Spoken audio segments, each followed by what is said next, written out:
15 సంవత్సరాల అనుభవం ఆంధ్ర, తెలంగాణ, కర్ణాటక, తమిళనాడులో లక్షల మంది నమ్మకమైన కస్టమర్ల సంతోషాలకు నిలయమైన మీ నివాసానికి అందమైన చిరునామా. అతడు 20 ఏళ్ళు పూర్తయింది. ఎందుకు ఈ అతడు మళ్ళీ రిలీజ్ చేద్దాం అనుకున్నారు? అంటే ఇప్పుడున్న యంగర్ జనరేషన్కి హూ ఈజ్ మురళీమోహన్ అంటే ఎవరికి తెలియదు. వాళ్ళ పెద్దవాళ్ళు చెప్పి మురళీమోహన్ పెద్ద యాక్టరు, పెద్ద ప్రొడ్యూసరు అది చెప్తా అంటే ఆహా అంటారు. కానీ మనం మా సినిమాలు కూడా చూసి ఉంటారు. ఎవరు అతని సినిమా చూసావా అని అడిగేవారు. వాళ్ళే చూశాను అన్నాడు. ఈయనే ప్రొడ్యూసర్ అని చెప్తా అంటే అవునా అని చాలా ఆశ్చర్యపోతూ అంటారు. అంటే 20 ఏళ్ళు అయిన ఆ సినిమాది ఇవాళకి కూడా మాకు రికగ్నైజేషన్ ఆ సినిమా. ఇప్పుడు అక్కడికి వెళ్ళి ఇప్పుడు జనరేషన్కి నేను యాక్టర్ని అంటే పెద్ద యాక్టర్ని, హీరోని అంటే తెలియదు కదా వాళ్ళకి. అందుకని అది ఇంత పేరు తెచ్చిపెట్టింది. మా సినిమాలు మేము తీసిన 25 సినిమాల్లో కాస్ట్లీయెస్ట్ ఫిల్మ్, పెద్ద బడ్జెట్తో తీసాం. అంటే ఇక ఫ్రీ హ్యాండ్ ఇచ్చేసాం డైరెక్టర్ గారికి. మంచి సినిమా కథ ఎంత బాగా చెప్పాంటే అని ఇక్కడే కూర్చున్నాడు. మీరు కూర్చున్నట్టే ఇక్కడ కూర్చున్నాడు, నేను ఇక్కడ కూర్చొని నేను మా బ్రదర్ కూర్చొని విన్నాం. ఎవరు డిస్టర్బ్ చేయకూడదండి, ఒక 3 అవర్స్ ఎవరిని రానివ్వకండి అన్నాడు. ఫోన్ స్విచ్ ఆఫ్ చేసాం, వాళ్ళకి చెప్పేసాం ఎవరిని రానివ్వక బాబు అని. 3 అవర్స్ నాన్ స్టాప్గా చెప్పాడు కదా, సీన్ బై సీన్ చెప్పాడు. అంటే మా కళ కదా సినిమాలా కనపడింది. సినిమా చూపించేశాడు. సినిమా ఎలా ఉందండి అన్నాడు. చాలా చాలా చాలా బాగుందండి అని చెప్పి నాకు ఒక చిన్న ఇది ఉందండి అన్నయ్య. ఏంటన్నాడు అంటే ఆ రోజులు మేము సినిమాలు చేసే రోజుల్లో హీరోలు చేసే రోజు హీరో అంటే శ్రీరామచంద్రుడు, నీతికి నిమతికి మారుపేరు ఇట్లా ఉండేది. ఈ కథలోకి వచ్చాడు చూసినప్పటికీ హీరో కొంచెం నెగిటివ్ పాయింట్లో కనిపిస్తాడు మనకి. అదొక్కటి కొంచెం అనిపించిందండి అన్న. అంటే మురళీమోహన్ గారు మీ రోజుల్లో అన్నీ ఆ సినిమాలే కాదని కాదు, కానీ ఇవాళ రోజున ఒక నెగిటివ్లో ఉన్న క్యారెక్టర్ పాజిటివ్ అయ్యి అట్లా హీరో అయ్యాడని చూపించడం అనేది ఇప్పుడున్న స్టైల్ కానీ పద్ధతి కానీ అన్నగానే మా బ్రదర్ పక్కన కూడా ఈ రీసెంట్గా వస్తున్న ఇంగ్లీష్ ఫిలిమ్స్ కూడా అట్లాగే ఉన్నాయి అన్నయ్య, బాగుంది, అదేం ఆ నెగిటివ్ ఏం అనిపించదు అన్నాడు. ప్రొసీడ్ అవ్వండి సార్ ఈ సినిమాకి. అంటే ఆయన డైరెక్టర్గా చేద్దామన్న ఆలోచన మొట్టమొదటి మాకే వచ్చింది. మాటలను స్క్రీన్ ప్లే ఇవన్నీ రాసేవారు, మంచి హిట్స్ వచ్చినాయి. అవన్నీ మేము చూసి ప్రతి సినిమా చూసి కూడా భలే ఉంది.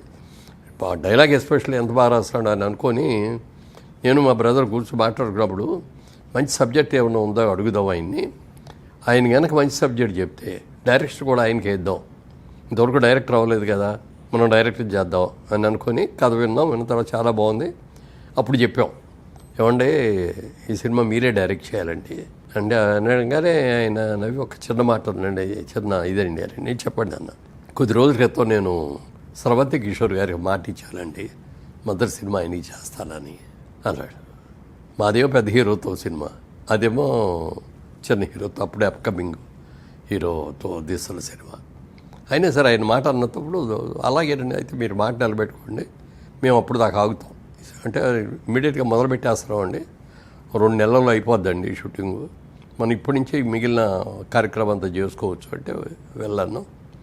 అక్కడి నుంచి ఆయన స్క్రీన్ ప్లే వర్క్ చేయడం కానీ, డైలాగ్స్ రాసుకోవడం కానీ, మేము మిగిలిన క్యాస్టింగ్ ఫైనల్ చేయడం కానీ ఇవన్నీ చేసుకుంటూ వచ్చాం. అప్పుడు ఒకటే చెప్పాను దానికి, సార్ మా ఇన్వాల్వ్మెంటు నా మాత్రంగానే ఉంటుంది, ఎందుకనంటే మీరు ఒక స్టైల్ న్యూ టైప్ ఆఫ్ సినిమాని మీరు తీస్తున్నారు. ఇప్పుడు దాకా మేము తీసిన సినిమాలు వేరు, ఇప్పుడు మీరు తీయబోతున్న సినిమా వేరు. అందుకని ఈ సినిమా బాధ్యత మొత్తంగా మీకే అప్పచెప్తున్నాం, మీరే చేయండి, మీకు ఏం కావాలంటే తీసుకోండి, ఎంత డబ్బులు కావాలంటే అంత తీసుకోండి అని చెప్పి ఫ్రీ హ్యాండ్ ఇచ్చాం. అలాగే ఆయన తీసుకొని చాలా బాగా చేశారు. ఇప్పటికీ కూడా దానికి అంత పేరు వచ్చింది, అంత క్రేజ్ ఉందంటే అది because of director and hero అండి వాళ్ళిద్దరే. మీకు ఆర్థికంగా కూడా తృప్తినిచ్చినట్టు చెప్పచ్చా సినిమా? ఆర్థికంగా అనుకున్నంత రాలేదు కానండి, పేరు ప్రఖ్యాతులు మాత్రం అద్భుతంగా వచ్చినాయి. టీవీలో అతడు ఆడినంతగా ఏ సినిమా ఆడి ఉండదు ఇప్పటికి కూడా చెప్పాలంటే. ఇప్పుడు కూడా ఇప్పుడు మా టీవీలో ఎవ్రీ సాటర్డే సండే ఇచ్చేవారు. దానికోసం ఇల్లు కట్టాం ఒకటి, మెయిన్ సెట్టు ఆ సైట్ ఉంటే ఆ సైట్లో చాలా పక్కడ్బందీగా బ్రహ్మాండమైన ఇల్లు కట్టాం, చాలా పెద్దది. అది అందరూ షూటింగ్లకి అడుగుతా అంటే మా షూటింగ్ అయ్యేవరకు ఇవ్వండి, మా షూటింగ్ అయ్యాక ఇస్తామండి అని చెప్పి ఆయన కాడిచ్చి ఇచ్చాం. దానికి చాలా బిజీగా ఉండేది.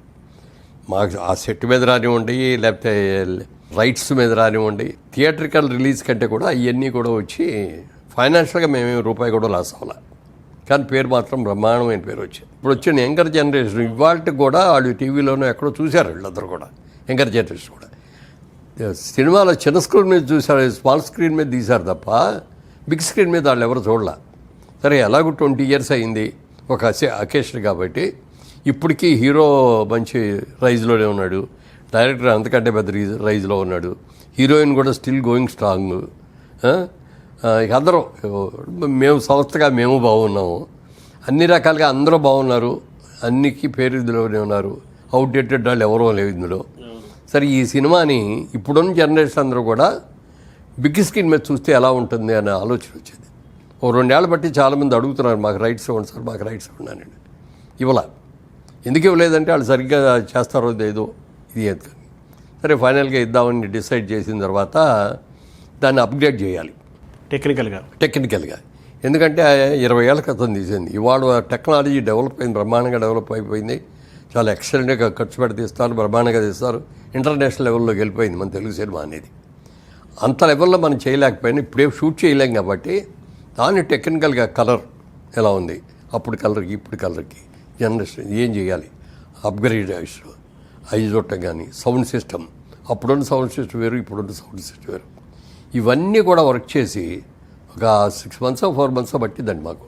అన్నీ చేసిన తర్వాత అప్పుడు ఇచ్చే వాళ్ళకి. సో థియేటర్ స్క్రీను సౌండ్ అన్నీ టెక్నికల్గా మారిపోయింది కదా 20 ఏళ్లలో.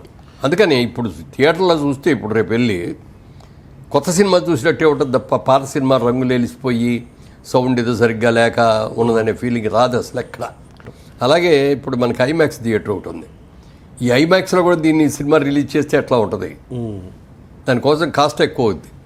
ఆ ఒక్క థియేటర్ మనకి ఐమాక్స్లో ఇంకెక్కడ లేవు కదా మనకి, అది ఇక్కడే ఆడుతుంది. ఆ ఒక్క థియేటర్ కోసమైనా దాన్ని మళ్ళీ అప్గ్రేడ్ చేస్తాం, చేసేసారా, రిలీజ్ నాటికి వచ్చేస్తుంది. అది కూడా ఒక కొత్త సినిమా మళ్ళీ కొత్తగా తీసిన సినిమా రిలీజ్ చేసినంత పని చేస్తున్నట్టు లెక్క ఆల్మోస్ట్. అంతే కదా. అంటే ఇందులో డబ్బులు గురించి ఆలోచించట్లేదు మేము ఎవరు కూడా. అవునవును. మళ్ళీ ఓ పేరు రావాలి, 20 ఏళ్ళ తర్వాత రిలీజ్ అయ్యి కూడా సక్సెస్ఫుల్గా ఉంది అనేది పేరు రావడం కోసం యంగర్ జనరేషన్కి అందరికి కూడా ఇది బిగ్ స్క్రీన్ మీద మళ్ళీ ఒకసారి చూపిద్దాం అనేది. ఇప్పుడు మళ్ళీ మహేష్ బాబు గారి సినిమా ఇంకా రిలీజ్ అవ్వాలంటే 1.5 years 2 years పడుతుంది. అవునవును. రాజమౌళి గారు తీసే సినిమా. ఎందుకంటే ఆయన షూటింగ్ అయిపోయినా కూడా టెక్నికల్గా చాలా వర్క్ ఉంటుంది ఆయన దగ్గర. అవును. ఇవన్నీ చేయడానికి ఈ లోపల ఈ సినిమా వెళ్ళింది అనుకోండి ఒకసారి హీరోని మళ్ళీ లైవ్లో చూపించినట్టు ఉంటుంది. అవును. అప్పుడు మహేష్ బాబు 20 ఏళ్ల క్రితం ఎలా ఉన్నాడో ఆల్మోస్ట్ ఇప్పుడు ఇంకా చెప్పరు, ఇంకా యంగ్గా ఉన్నాడు, ఇంకా ట్రిమ్గా ఉన్నాడు. అవును. గెటప్స్లో కూడా ఇంకా బాగా డెవలప్ చేసుకున్నాడు చక్కగా. అవును. అప్పుడు సినిమా టైంలో కృష్ణ మీ క్లాస్మేట్, మీకు ఏలూరు అందరికి తెలిసిన వాళ్ళకి తెలుసు, ఈ జనరేషన్ తెలియకపోవచ్చు కానీ చాలామంది తెలుసు.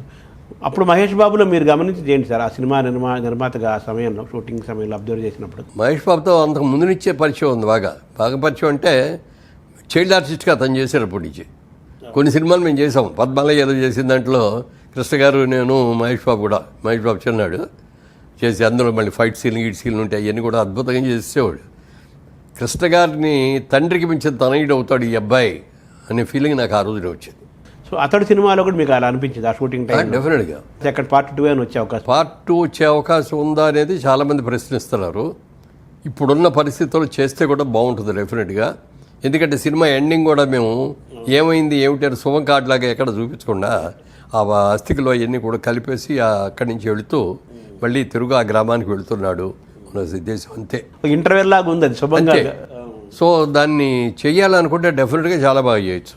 అయితే పెద్ద సినిమా, ఇంకా పెద్ద సినిమాగా చేయాలి. నెంబర్ 1. నెంబర్ 2 డైరెక్టర్ డేట్లు కావాలి, హీరో డేట్లు కావాలి. వాళ్ళు కనుక సిద్ధం అనేటైతే మేము సినిమా తీయడానికి మేము సిద్ధమే. అదే హీరో అదే డైరెక్టర్తోనే వాళ్ళు ఓకే అంటే మీరు సిద్ధంగా ఉన్నారు. సుమన్ టీవీలో మీ పర్సనల్ అండ్ బిజినెస్ ప్రమోషన్స్ కోసం కింది నెంబర్కి కాంటాక్ట్ చేయండి.